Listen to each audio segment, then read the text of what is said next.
Boa tarde a todos e todas, amigos e amigas do NEPOM. Bem-vindos, bem-vindas. Estamos aqui mais um sábado para o nosso trabalho de reunião doutrinária. Para os avisos, o NEPOM está recebendo doação de alimento não perecível para as pessoas assistidas da casa. Temos também um grupo que acompanha gestantes, então recebemos doação de enxoval para bebês. A casa trabalha às terças-feiras com atividade de estudo e estão abertas as inscrições para o grupo de acolhimento, que é o primeiro nível de estudo aqui da casa. Podem procurar a recepção. E no próximo mês, agosto, o NEPOM aniversaria e vai continuar com as programações do sábado, sendo que serão programações mais robustas, com palestras aos sábados começando mais cedo, também tendo atividades musicais. Então todos estão convidados. Para a atividade de hoje, o tema central que a casa está trabalhando é o Cristo Consolador. E o subtema deste sábado é a força e a consolação que o mundo é incapaz de dar, com o nosso amigo expositor Oscar Calmon.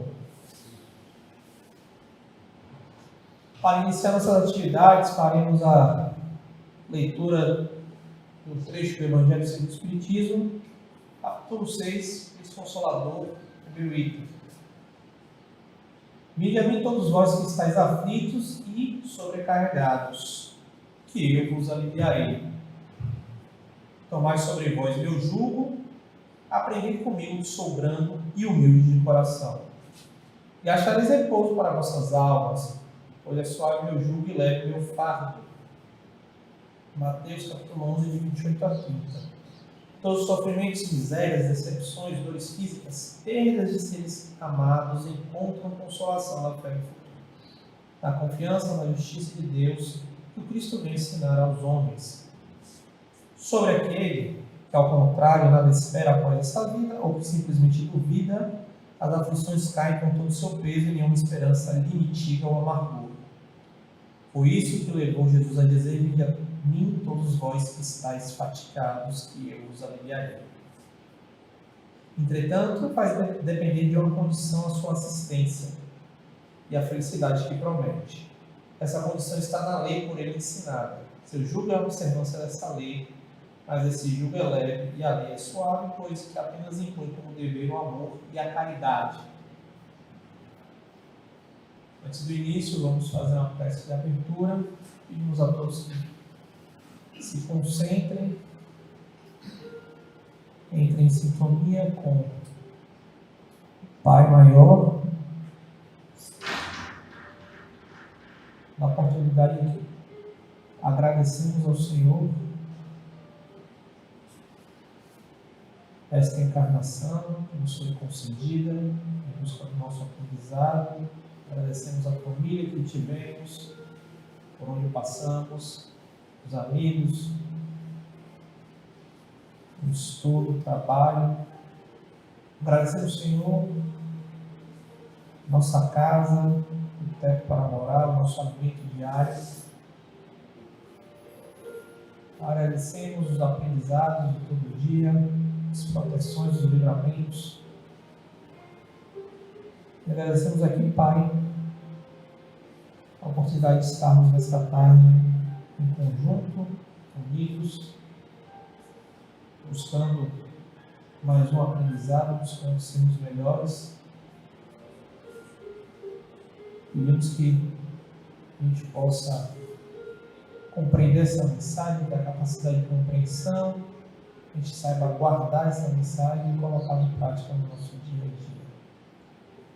Muito grato, Senhor, por tudo que o Senhor tem nos dado hoje, sim, que assim seja. Olá, boa tarde a todos. Jesus nos abençoe. É sempre uma alegria estar aqui com vocês. E hoje, em especial, nós vamos fazer algumas breves considerações sobre o tema proposto pela casa, que traz como base o capítulo 6 do Evangelho segundo o Espiritismo, Cristo Consolador. É um capítulo belíssimo, né? Belíssimo. Vocês me escutam bem aí? Escutam, né? Capítulo belíssimo que vai trazer mensagens, abordagens de Kardec, mas também as mensagens do Espírito de Verdade. Né? Kardec compila várias mensagens nesse capítulo. Espírito de Verdade, o Espírito que foi o guia, né, de Kardec na estruturação do pensamento espírita, né, que coordena todo esse processo, porque é muita coisa para um encarnado, né? Kardec é um espírito já bastante maduro em tudo, e se preparou bastante mesmo para essa tarefa, tanto que a tarefa chega para ele, já é alguém já de alguma idade, bastante idade, e um homem que estava bem, não exatamente consciente daquilo que tinha que fazer.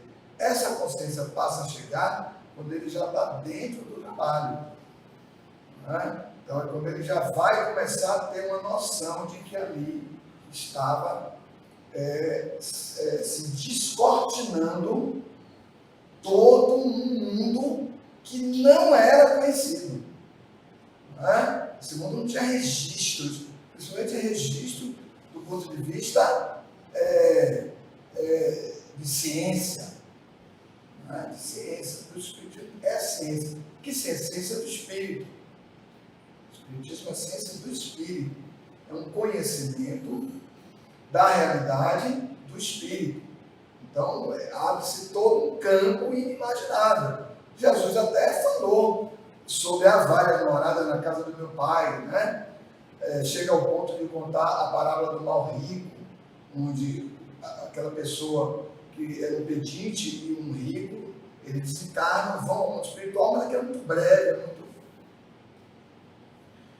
nenhuma outra religião, nenhuma outra doutrina apresenta o mundo espiritual assim descortinado como o Espiritismo apresenta, porque o Espiritismo se serve desse instrumental que é a mediunidade. Então a ciência com seus conceitos, né, seus princípios, seu objeto próprio, Kardec vai dizer que o objeto da ciência espírita é exatamente esse método, né, experimental, a ciência de observação, diz Kardec, né, que estuda o espírito, a sua natureza, a sua origem, a sua destinação e a relação do mundo espiritual, olha aí, a relação do mundo espiritual com o mundo corporal. Então esse é o objeto da doutrina espírita, que vai criar uma filosofia dessa ciência. Os porquês, uma filosofia específica para essa ciência, né? Que é a filosofia espírita. E como essa atividade, né, investigativa e essa atividade de perquisição, que é essa atividade filosófica, visa na base uma relação com Deus, nós podemos afirmar que o Espiritismo também é religião. Né? Então, notem que nós estamos diante de um quadro muito bem formado, muito bem estruturado, mas Kardec recebeu auxílio do Espírito de Verdade, e essas mensagens que tem no capítulo 6 são belíssimas, são de uma profundidade muito grande, tudo muito ligado à verdade, né? A verdade, porque são os três campos de atividade humana que buscam a verdade: a ciência, a filosofia e a religião, cada um com seu foco específico, mas todos querem A verdade vem por esses campos aí. Né? Então, esse tema de hoje, eu fiquei muito reflexivo sobre esse tema, né, que a casa propôs.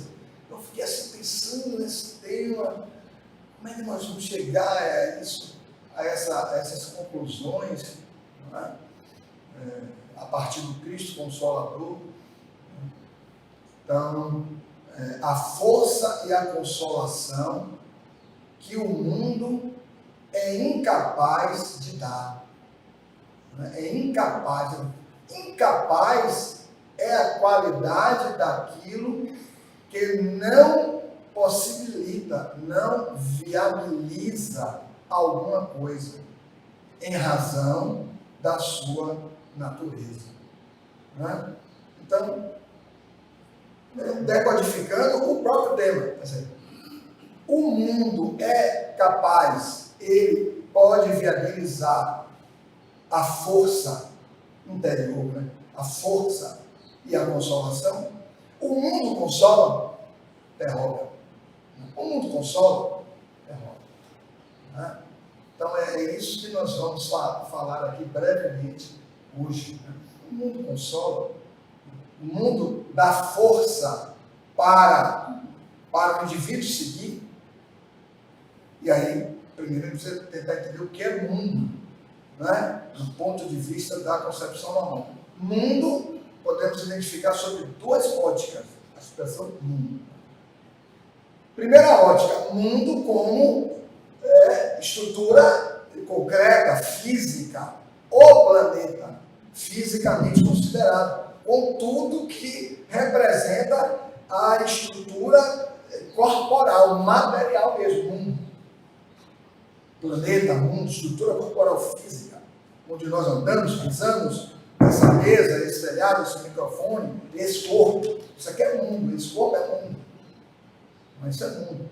Mas mundo também é estado íntimo. Também é estado íntimo. Quando Kardec vai falar no próprio Evangelho segundo o Espiritismo, capítulo 3, há várias moradas na casa do meu Pai. Em dado momento ele vai dizer assim, que mundo é também um campo interno do indivíduo, ou seja, um mundo íntimo. Aquilo que o indivíduo carrega em si é um mundo. Né? Temos aqui, nesse momento que nós estamos, espíritos já em regeneração. Eles já vivem a regeneração.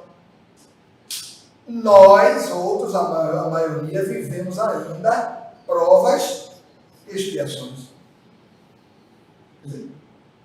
E ainda temos espíritos que são, de certo modo, recém-saídos da etapa primitiva, já um pouquinho lá na frente, avançado. Podemos ter alguns que pertençam aos mundos felizes. Olha aí. Mas você não identifica isso assim. Você é do mundo feliz. Não tem como você fazer isso. Porque esse é estado íntimo. Todos estamos iguais. Podemos estar num shopping, numa mesa de shopping, pega 4 pessoas. Podemos ter um primitivo, vai se queixar de tudo, querer quebrar as coisas. Podemos ter um que esteja em provas e expiações, ali os conflitos naturais. Podemos ter os regenerados, aqueles que já estão vivenciando a regeneração, né? As obras de Manuel Filomeno de Miranda, pela psicografia de Valdo Franco, vem trazendo bastante sobre a transição, né? E vem trazendo sempre essa elucidação. Olha aí. E podemos ter nessa mesa do shopping também um que pertence ao mundo feliz, né? Aqueles espíritos que já estão bem mais amadurecidos, intelecto, moralmente. Não é? Então, olha aí. Então, temos 4 espíritos que às vezes estão. Claro que esses espíritos felizes não pertencem ao planeta Terra. Eles não estão ligados ao planeta em razão da evolução deles. Eles estão aqui em visita, eles estão aqui em amparo, estão aqui em auxílio, vão levar tempo curto. Talvez nem reencarnem mais no planeta Terra, porque tem outras tarefas a desenvolver em outros corpos. Né? Mas é da convivência que nós vamos aurindo, né? Vamos recolhendo o que é mais evoluído do que nós. Porque já imaginou se todos nós tivéssemos exatamente o mesmo nível de evolução? Então, quando dizemos mundo, e aí mundo no sentido da representação física, né? Dizemos mundo como matéria, né? Como elemento constitutivo do universo, matéria, né? Assim, parte primeira do livro do Espírito. Existem dois elementos gerais no universo: o elemento material e o elemento espiritual. Não é assim que os Espíritos nos ensinam? Então, a matéria, mundo como matéria. Mundo como matéria. O mundo como matéria é forma. Né? Se fizermos um comparativo, o mundo e o espírito, são dois elementos. Né? O mundo e o espírito. Então, o mundo material é forma, ele traduz uma forma. Essa mesa tem uma forma, esse corpo tem uma forma. Tudo tem uma forma no mundo material. Então, mundo, forma, espírito, uma chama. Como está no livro do Espírito? Que é o Espírito? Uma chama. O Espírito não tem uma forma. Né? O Espírito é uma consciência. A consciência tem uma forma. A consciência não tem uma forma. Né? O mundo, ele é cíclico, ou seja, ele é fechado em si mesmo enquanto matéria. Os elementos constitutivos dessa matéria interagem entre eles, compondo corpos, etc, etc, etc. É cíclico. O espírito é livre. Olha, o espírito e o mundo. O mundo impõe. O mundo impõe. Quando o espírito é trazido ao mundo e ele é magneticamente preso ao corpo, né? Ele está submetido a determinadas imposições corporais. Se o corpo traz um defeito, a maioria das vezes, para traduzir um equívoco de outras encarnações, você está submetido àquela deficiência, àquela debilidade. Né? Então, ele impõe um determinado recurso. Como ele pode impor um não defeito, que é a saúde? Não, mas eu não quero saúde, eu quero defeito, para que todo mundo tenha uma certa pena de mim e me ajude. Não, você vai ter saúde. Isso é uma posição. Às vezes a gente não pensa muito por aí, né? A gente pensa sempre nas doenças. Não, mas às vezes um corpo perfeito. Porque isso lhe dá a responsabilidade. Você não tem o que dizer. Seu corpo é perfeito. Né? Então, o mundo impõe. O espírito escolhe. Vocês estão notando uma espécie até de conflito, né? Entre essas naturezas.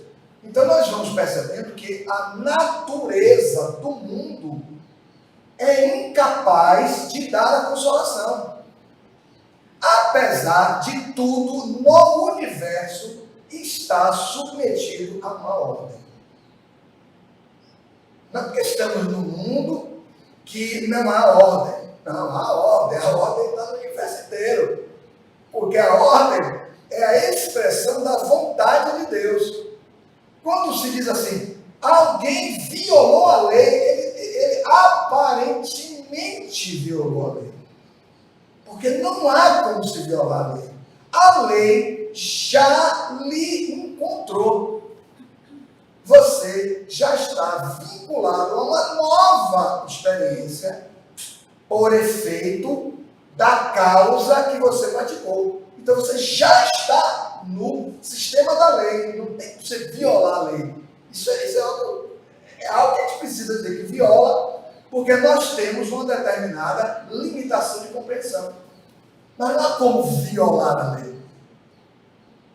Porque a consciência imediatamente acusa e programa o quê? O reencontro. O que é a causa e efeito? É a ação praticada e o reencontro com essa ação lá na frente. Pode ser 400 anos lá na frente, pode ser no minuto seguinte. Imagine. Então, essa ideia é uma ideia que você tem a dimensão dela. Esse reencontro será programado de acordo com as condições necessárias evolutivas do espírito. Se um minuto não foi, um minuto não é ideal, ele precisa amadurecer. Esse reencontro agora não vai ser útil para ele. Porque Deus não quer nos destruir, não.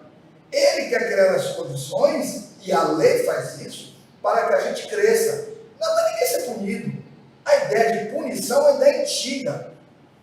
Uma ideia antiga que Jesus veio romper com essa ideia.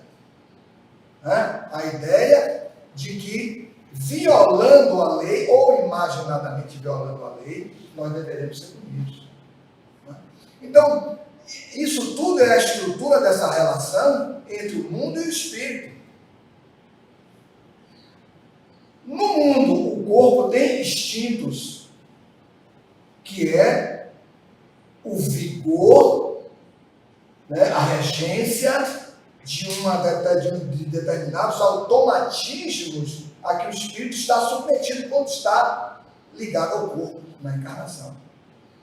São os instintos que eles têm uma função de manter o corpo vivo. Porque para o espírito, o corpo é instrumento para que ele possa, então, transitar pelas experiências que aquela estrutura de mundo pode dar a ele. Nós precisamos de experiências muito materializadas ainda. Por isso, nosso corpo é muito materializado. Mas há mundos que os corpos não são tão materializados quanto os nossos. As necessidades são bem menores. Então, notem que tudo varia de acordo com a necessidade evolutiva. Então, no corpo, que é a expressão do mundo, já que esse corpo é do mundo, ele vai ficar no mundo. Quando morrer, ele vai ficar no mundo. Do pó vieste, assim, ao pó retornará. O corpo é do mundo. Mas o espírito, que não é do mundo, olha o conflito das naturezas, No corpo temos instintos, no espírito temos moralidade. No espírito temos moralidade. Olha que coisa interessante. Daí Jesus, inclusive, dizer: orai e vigiai, para que não entreis em tentação. Ou seja, para que você não ceda, você é espírito. Ele está falando para o espírito. Para que você não retorne a um padrão de inferioridade antigo em você. Orai e vigiai. Isso é um perfeito sistema de prevenção e de cura. De prevenção e de cura. Orai e vigiai, para que não entreis em tentação. Porque o espírito está pronto. Olha como Jesus fala. O espírito está pronto. Ou seja, o espírito é portador das potencialidades necessárias para o seu próprio desenvolvimento, aguardando apenas o quê? A ação da vontade do próprio espírito. O espírito está pronto, mas a carne é fraca. Olha como ele fala. Mas a carne é fraca para o quê? Para desenvolver o espírito. Porque não é missão dela. Não é missão do corpo desenvolver o espírito. Porque ele não tem essa missão de atuar nos campos da moralidade. Essa é uma atividade do próprio espírito. Então, o corpo empurra o espírito para as experiências necessárias. Há espíritos que precisam nascer. Olha a absurdidade da imposição da lei e que encontra representação no corpo. Há espíritos que precisam se reencontrar e adiam em graus tão profundos dessa situação, que nascem no mesmo corpo, dividem o mesmo tronco, mas são dois espíritos. Podem ter encarnação curta, normalmente é curta, por imposição também. Valeu. Não tem como você não se encontrar com... Você vai se encontrar com o outro se vocês têm o mesmo tronco. Você tem que tomar decisões juntos. agora vamos ao banho, agora vamos não sei o quê, agora sempre você vai ter que decidir junto. Deve ter umas brigas, mas sempre vai ter que decidir.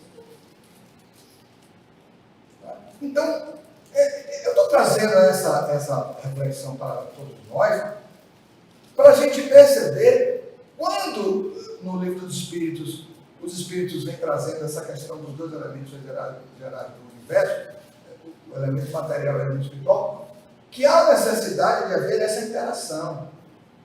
Esses elementos podem ser examinados assim, do ponto de vista didático, como dois separados. Mas no próprio livro dos Espíritos, os Espíritos vão dizer, mas o tempo inteiro esses elementos gerais do universo estão juntos, estão interagindo. Estão interagindo. Então, não, a gente pode separá-los, como os Espíritos respondem a Kardec, no pensamento, na didática, para você compreender a natureza deles. Mas eles estarão sempre juntos, porque todos nós teremos perispírito sempre. Mesmo no nível crístico, no nível crístico, nós vamos ter um corpo mental. Um corpo mental é matéria. Então não tem como você se separar da matéria. Olha aí. Então, no corpo, a morte, o espírito é mortal. A decomposição da matéria, o espírito é individualidade. O espírito é individualidade. Ele pode até, em determinados momentos, dentro de um corpo físico, sofrer questões mentais. Então, é uma outra história. Que aí a gente teria que levar aqui um tempo para falar sobre isso. É outra questão. Mas, como estrutura, como natureza, nós somos uma individualidade. O corpo se dissipa, ele se dissolve em vários elementos, no carbono, o azoto, não sei o que, eles vão se agregar a outros elementos da natureza. Mas o espírito é essa unidade. Então, amigos,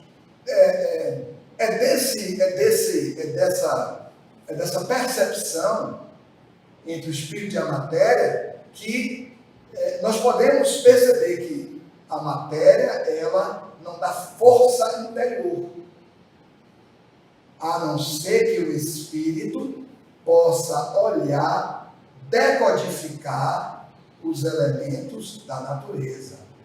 Os orientais fazem muito isso, né? Olham a cachoeira, olham o vento, a força do vento. Mas é a força do vento, mas é a força da cachoeira. Olham o rio, é a força do rio. Aí você vai traduzir isso para as forças que você tem, que é a força do espírito. Então você vê a obra de André Luiz, onde ele vai fazer isso. Vai fazer uma associação entre o elemento da natureza e o mundo interior, o mundo íntimo. Jesus fazia isso. Se tiver esfera do tamanho de um grão de mostarda, pequenininhos, um elemento da natureza. Então notem como ele vai usar os lírios do campo para falar da beleza na natureza, associando a uma beleza do mundo interior de cada pessoa. Olha, ele vai o tempo inteiro fazendo isto para nos dar força. Jesus diz, o mundo é constituído, é formado dessa beleza. Agora, o Espírito faz a escolha. Eu quero ver a beleza do mundo, ou eu quero ver a tristeza, a sombra, a desordem, o caos que alguns promovem. Escolha. Eu quero me filiar a qual dessas humanidades? A que humanidade dessas eu quero me filiar? Então, isso termina sendo para o espírito, e gerando no espírito um certo conflito. O homem vem ao longo do tempo fazendo determinadas elaborações na busca do entendimento de Deus e da sua condição espiritual. que são as diversas religiões. Mas só Jesus conseguiu dar exatamente a dimensão da relação entre a criatura e o Criador. Só Ele conseguiu dar essa dimensão. Né? Como às vezes nós fazemos uma tradução e ao longo do tempo foram feitas decodificações equivocadas da mensagem dele, nós terminamos materializando a mensagem. A mensagem se tornou mais materializada do que espiritualizante. Então, rituais, né? Determinadas liturgias, determinados dogmas, determinadas imagens, que já eram antigas, né? Já eram muito antigas, quando o Império Romano, então, passa a adotar o cristianismo como religião, ele não adota a proposta do Cristo na pureza. Ele traz também todas aquelas suas crenças e mescla com a mensagem. Né? Então, se adora pessoas, se elegem santos. Nada contra outras religiões, não. Nós estamos fazendo aqui uma análise histórica, né? Uma análise do ponto de vista do que é apresentado pelas diversas crenças. Né? Enquanto em Jesus, ele propõe sempre, o tempo inteiro, uma relação direta com Deus. Pedi e obtereis. Isso é direto. Tanto que isso foi a causa dele ser perseguido, né? Preso, julgado, se é que a gente pode dizer que teve um julgamento, julgado, condenado e executado. Por propostas como essa, porque são propostas, e os discípulos deles também, todos depois, né? Foram na mesma linha, porque eles compreenderam a profundidade da mensagem. Depois veio Paulo, etc., vieram todos os outros nessa mesma linha, né? Uma linha sem aprisionamentos à matéria, é uma linha efetivamente libertadora, que é a proposta do Cristo, é a proposta libertadora. Né? E é essa proposta libertadora que dá força, que dá vigor e que consola, que é o nosso tema de hoje. Né?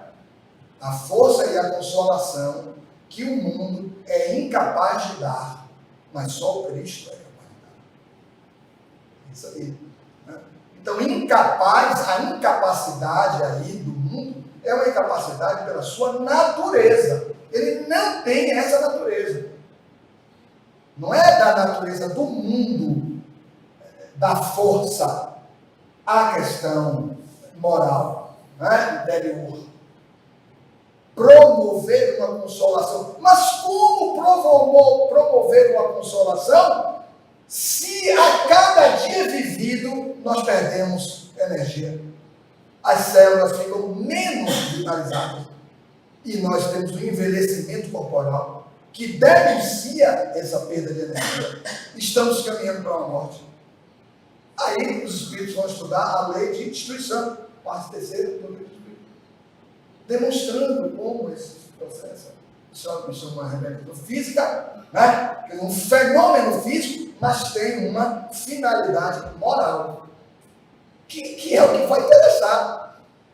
E que é o que vai interessar. Por isso, capítulo 3 do Espírito, lei morais da vida, que significa dizer, dentro das experiências que nós estamos vivendo, nós que somos espíritos, que pertencemos a esse nível de evolução, onde tudo morre, onde tudo se desconstrói, onde tudo se decompõe. Né? Hoje, saúde plena, os exames todos bons, amanhã, rapaz, teve um rim, uma pequena rim aqui no seu hospital, você está aqui no processo. Porque são das alternâncias. Né? Os espíritos usam muito essa expressão. O mundo físico é um mundo das incertezas, das vicissitudes. Né? Então, quando nós fazemos a relação, o mundo, o que propõe o mundo e o que propõe o Cristo. O que propõe o mundo e o que propõe o Cristo? O mundo aí, notem isso, amigos, nós vamos para a segunda definição de mundo. O mundo aí já não é apenas a matéria. O mundo aí é o conjunto das pessoas que amam a matéria. Eu estou ficando claro nisso aí, isso não estou, pelo amor de Deus, me ajuda. Não é? Então, assim, aqueles que estão ainda apegados ao campo sensório, o campo da sensação, o gozo da boa comida, o gozo do conforto, o gozo do prazer sexual, os gozos corporais, o gozo de não ser incomodado, não me chame, olha, desligue tudo aí, o celular, tudo que eu quero ver esse ninguém. O gozo de se estar escondido, de se estar em fuga. Né? Se está em fuga. Por isso que Jesus vai dizer assim: a minha paz eu vos dou, a minha paz eu vos deixo. Minha paz eu vos deixo, a minha paz eu vos dou. Mas não essa paz do mundo. Lembram dessa expressãozinha que ele se refere? A minha paz eu vos deixo, a minha paz eu vos dou. Mas não a paz do mundo. Porque a paz do mundo é a paz da segurança. Mas como a paz da segurança? Se não há nenhuma segurança, o exame deu muito bom ontem. Hoje o cara disse: meu irmão, você tem pouco dia de vida. Mas o exame deu bom ontem. O senhor mesmo disse que é o meu médico, que o exame estava bom. Ah, mas eu vi uma releitura do seu exame, tem um pequeno problema aqui, que não é tão pequeno assim.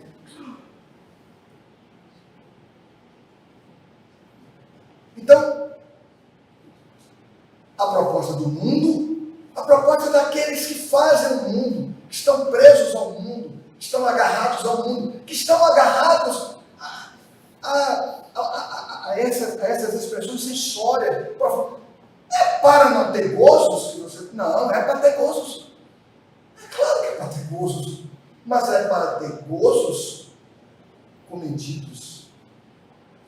É para ter gozos necessários, não gozos ampliados, porque a ampliação de um gozo é a diminuição da possibilidade de agir. É a energia dissipada, malversada, vamos usar a expressão, malversada. Então, esse mundo propõe o ter, o Cristo propõe ser. Aquela dicotomia, aquela dificuldade, entre o ter e o ser. Se eu não tenho, eu sou infeliz. Se eu não tenho, eu sou infeliz. Lógica do mundo. Paradigma do mundo, que se chama o paradigma materialista. Paradigma do mundo. Paradigma do Cristo, o Espírito. Paradigma do Cristo, o Espírito. Paradigma do mundo, a certeza da segurança. Paradigma do Cristo, proposta do Cristo, a fé na vida futura. Olha a diferença. A certeza, sempre a certeza. Não, esse contrato tem que ter uma cláusula prevendo que se você fizer isso, 100 mil cláusulas no contrato para ter a certeza. No Cristo, a fé. Na vida futura. A fé em Deus. Não é a diferença. No mundo, o rigor. As pessoas são rigorosas, duras. Jesus representa isso, esse rigor, quando ele usa a expressão dureza de coração. Ele vai falar dureza de coração. Principalmente nos relacionamentos, meu amigo, mas Moisés permitiu que você desse uma carta de divórcio à sua esposa, por causa da dureza do seu coração. Você repetiu isso. O mundo propõe rigor. As pessoas que amam o mundo propõem rigor. Jesus propõe disciplina. Que é diferente de rigor. Outro dia eu ia fazer uma palestra sobre consciência mediúnica. E eu falava sobre, na verdade, falava uma palestra sobre educação mediúnica. Eu falava sobre a formação da consciência mediúnica e falava a diferença entre rigor e disciplina. As pessoas são rigorosas, mas não são disciplinadas. Por aquilo que parece. Há pessoas que querem desenvolver uma disciplina para serem maleáveis. Então, é contrário do rigor. Se eu quero cada vez mais ser alguém maleável, alguém indulgente, eu não posso ser rigoroso. Então, rigor e disciplina não são a mesma coisa. Então, Jesus propõe a disciplina, o mundo propõe o rigor. O mundo propõe a posse, Jesus propõe o desapego. Porque o problema, amigos, não é ter coisas.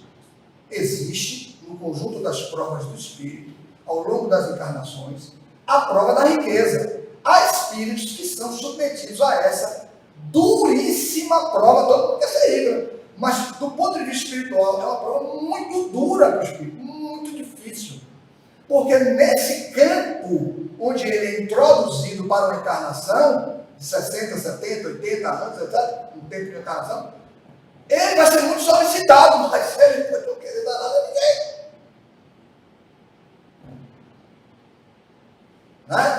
Então, Jesus usa uma expressão muito interessante, ele diz assim: todo aquele que quiser ganhar o mundo, eu não conheço nenhum ganhar assim, ganhar é assim, ganhar o mundo, quer dizer, trazer o mundo para ele, anexar coisas a ele, bens da vida a ele, perdê-la-á, ou seja, interpretando no sentido contrário, todo aquele que distribuir, todo aquele que repartir, terá vida. Quem quiser ganhar a vida, perdê-la-á. De que adianta o homem ganhar o mundo e perder a si mesmo? Esses são os conflitos, amigos. Assim, a proposta dessa exposição hoje é nós criarmos uma certa consciência sobre o nosso conflito. Aqui e ali, em dado momento, as experiências com as pessoas, com os fatos, com as circunstâncias, vão empurrando a gente para uma decisão. O mundo propõe o tempo. O Cristo propõe o ato. Diferença. Porque ele está falando para o Espírito. O Espírito não tem tempo. O Espírito não está submetido ao tempo. Tanto mais o Espírito se desenvolva, ele menos estará ligado ao espaço, à distância e ao tempo. Qual é o tempo de um Cristo? Não há tempo. A sua atividade, em misericórdia daqueles mais atrasados, no caso nós, que temos o nosso Cristo, o nosso amoroso Cristo, Jesus, que é o Cristo que temos. O belíssimo Cristo que temos. Só precisamos de um Cristo, só para vocês terem ideia. Nós precisamos de muitos Cristos. Não tem necessidade. Para que ter vários Cristos? Isso seria até uma missão, a nossa visão material da vida. Nós quantificamos tudo. Não, um Cristo é pouco. 2, 3 Cristos está bom para a gente. Mas um Cristo, porque ele tem um psiquismo desmaterializado. Não precisa de mais Cristos. Precisa de um Cristo que desenvolva, dispare o nosso processo crístico. Todos seremos Cristos lá na frente. Então, o mundo propõe o tempo. O Cristo propôs o ato de amor, o ato do bem, a caridade, como está no texto que foi lido. A última palavra é a caridade. Então, a caridade propõe o amor, a justiça, ele falou, a justiça, que é a oportunidade, Quem é o justo? Se a gente for enxugar tudo, o justo é o que dá a oportunidade. Qual é a maior expressão, a maior característica da justiça de Deus? Quem sabe? A oportunidade. Estamos aqui hoje, reencarnados, por oportunidade. Isso aqui é uma oportunidade. E teremos outras, e teremos outras. Não, mas eu quero ser punido. Não tem punição. Mas como não tem punição? É isso que muitos de outras crenças não aceitam. Eles querem que tenha punição, por causa do rigor. Mas, meu amigo, não tem punição. Deus é amor, não tem punição. Tem oportunidade. Tem replanejamento de experiências. Com recursos. Mais que isso, se você não tem determinadas capacidades ainda de desenvolver a amorosidade nesse ponto, ele manda um espírito que já tem desenvolvimento nessa área para ser sua mãe, para ser seu pai, para ser seu irmão, para ser sua esposa, para ser seu esposo, para ser seu filho. Quantos filhos não ensinam os pais? Muitos. Por que ensinam? Porque são mais desenvolvidos. Naquele ponto são mais desenvolvidos. Né? Eu me lembro muito de uns 10 anos atrás, eu estava com um problema na voz, muita palestra, muita coisa, e aí eu fui para uma fono. E aí essa fono começou a conversar comigo. Meu Deus, aí cheguei lá e começou a conversar, essas questões são essas. Não, fono não. Eu fui primeiro para a otorrino. Aí ela começou a conversar comigo. Aí no final ela falou assim, você é espírita, né? Porque ela atende também uma grande amiga minha, que é espiritual. Vou mandar um amigo meu e tal, que é espírita e tal. Aí ela botou, você é espírita de Souza? Eu queria que você me explicasse uma coisa, essa médica. Mas não. Eu queria que você me explicasse, se for possível, claro. Eu tenho um filho de 8 anos, eu tenho um filho de 8 anos, isso tem muitos anos, tem mais de 10 anos. E ele, esse meu filho, eu e o pai não conseguimos compreender ele. Por quê? Porque nós damos presentes a ele, né? Presentes caros, coisas caras, e ele não quer os presentes caros. Ele diz assim, mamãe, a senhora pode pegar esses presentes, vender todos esses presentes, comprar presentes mais baratos, brinquedos mais baratos, para a gente distribuir com as crianças que não têm brinquedo. Ela não conseguia entender isso. E ela falava isso com até revolta mesmo, porque trabalha muitas consultas, muitos hospitais, para dar o que melhor, mas o filho queria distribuir. Aí eu disse, doutora, mas aí a senhora quiser, eu posso explicar. Pois não, por favor, me explique. Se trata de um espírito mais evoluído que a senhora, que seu esposo e que eu, juntos, nós três juntos, não temos a dimensão de amor, de caridade, né? Do grau onde ele fica condoído dos meninos que não têm. Aí a mulher começou a chorar. Porque ela não conseguia entender que ele era o espírito. Como nós, muitas vezes, não conseguimos entender a condição de espírito do outro. E aplicamos as regras da matéria ao espírito. Né? Das convenções sociais, das limitações dessas convenções, né? Dos ganhos dessas convenções, dos títulos que exigimos, etc. Exigimos muitas vezes os títulos que temos e que devem ser reconhecidos. Né? Ficamos valentes quando não damos reconhecimento aos nossos títulos de competência, que são títulos importantes, né? Que conquistamos com muita luta, com muito estudo, né? Vencendo barreiras, etc. São títulos de competência em determinada área, especialização, o domínio de uma determinada área, seja ela que for. Mas todos esses títulos de competência, eles só nos foram facultados para que nós possamos servir. Essa é a dimensão do Cristo. Diga. Olha, Oscar, muitas pessoas se preocupam muito em ter. Sim. E o importante é ser. Isso. Ele quer ter vaidoso, quer ter rico, Isso. quer ser mais bonito. Isso. E isso é incorreto, tem que ser humilde, temos que amar nosso irmão, temos que ter caridade. Isso. Não é isso? Exatamente. Então, nessa dimensão, para nós concluirmos, é o ter e o ser. Né? O ter e o ser. Nessa dimensão, na experiência da riqueza para alguns, a nossa problemática não é ter, a nossa problemática é reter. O problema não é ter. Ter é da experiência natural do Espírito. Uns vão ter, outros não vão ter. Em outras encarnações, inverte, uns têm, outros não têm. E vai transitando. O problema não é ter, o problema é reter. Segurar o recurso. Porque ainda não ingressamos na dimensão exata da vida eterna, que é a vida do Espírito. Então, o processo nosso hoje, no mundo de provas e expiações, qual é? Um processo de espiritualização. Mas de uma espiritualização, o que? Legítima. Não de uma espiritualização conforme propõem, de um modo geral, as religiões, as doutrinas, as seitas, né? Que são muito limitadas. Quando Jesus propõe ame, ele abre.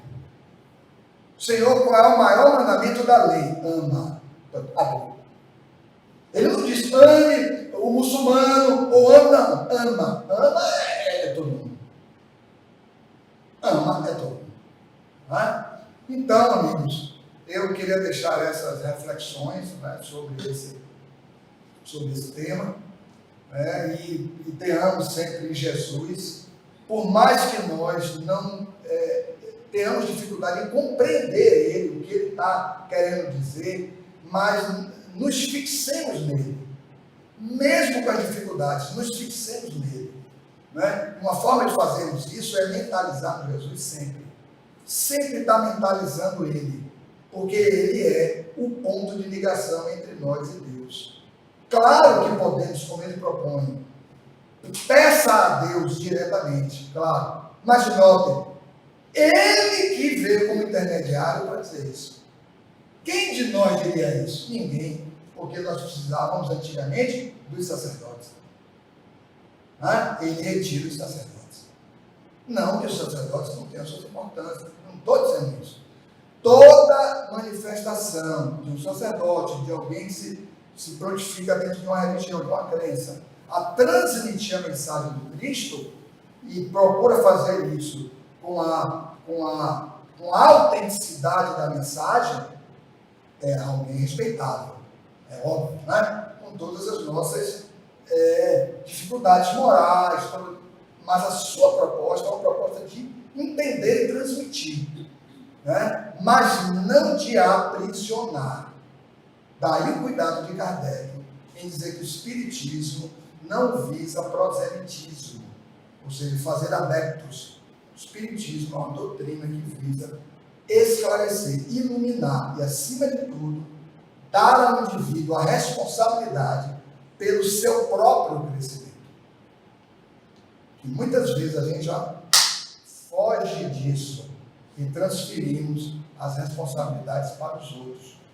Eu sou assim, mas eu sou assim porque é meu pai. Eu sou assim porque é minha mãe. Eu sou assim porque é meu filho. Eu sou assim, é porque você não sabe o que aconteceu comigo. Supere tudo isso que aconteceu com você e comece daqui para frente agora, trazendo para você a tarefa do seu próprio crescimento. Porque se eu ficar lá atrás, imagina, eu não ando. Jesus, ele fala isso. Todo aquele que tomar do arado, o que é arado? Aquela ferramenta, né? Que você sulca o solo, ele fere o solo e joga a semente. Todo aquele que tomar do arado, olhe para frente, não olhe para trás. Porque o que tiver lá para trás é sempre menor do que o que você pode construir daqui para frente. Muita paz.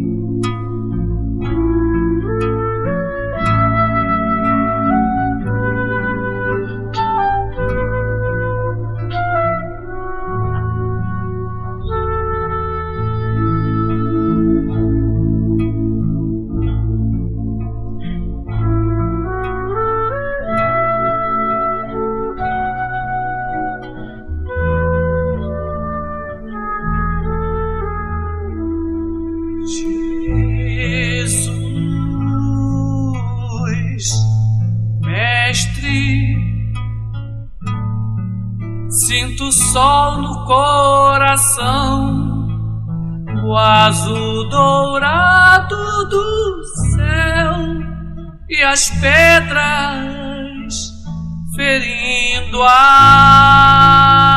mãos. Me calo ante o teu olhar, pleno de luz.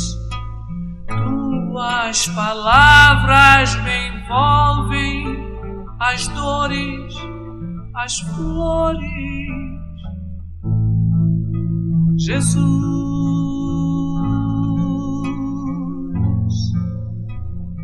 hoje no monte,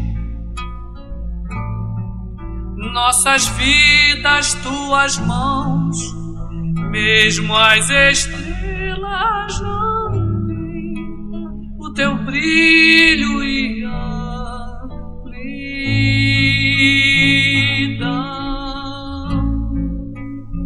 E eu esqueço do mundo ante a tua luz e das certezas, tristezas, das lutas, as flores. Jesus.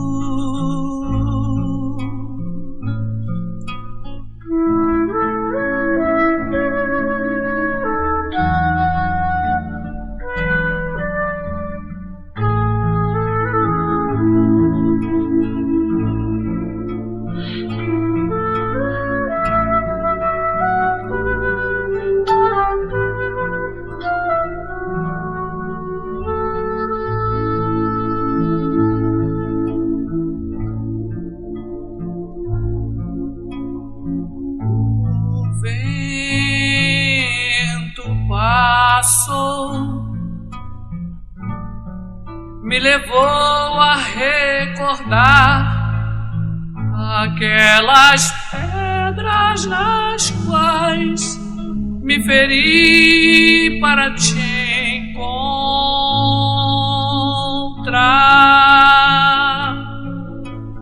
Eu não esqueço da noite, o sol,